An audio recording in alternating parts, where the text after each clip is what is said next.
Auckland में जारी तीसरे T20 में कीवीज के 205 रन के हदफ के ताक़ुब में पाकिस्तानी ओपनर्स की जारहाना बैटिंग। 74 रन का उम्दा आगाज फराहम किया। मोहम्मद हारिस के 20 बॉल्स पर 41 रन। पाकिस्तान ने पावर प्ले में 75 रन स्कोर किए।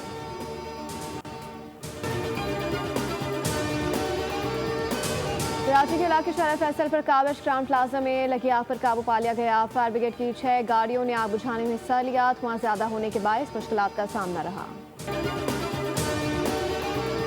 मुस्तफा आमिर कत्ल केस में गिरफ्तार मुलजिम अरमगान के वालिद का जिस्मानी रिमांड मंजूर कर लिया गया। मुलजिम कामरान कुरैशी को 2 रोज़ा रिमांड पर पुलिस के हवाले कर दिया गया। मुलजिम को जुडिशल मजिस्ट्रेट की अदालत में पेश किया गया। मुलजिम कामरान के खिलाफ मंशियात और असलहा बरामदगी के मुकदमा दर्ज हैं।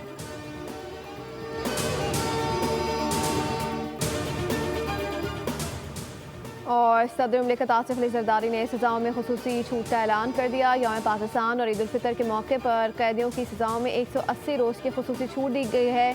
सदर मुमलिकत ने मंजूरी आइन के आर्टिकल 45 के तहत दी। सजाओं में कमी का इतलाक कत्ल, जासूसी, रियासत मुखालिफ सरगर्मियों में मुलविस कैदियों पर नहीं होगा।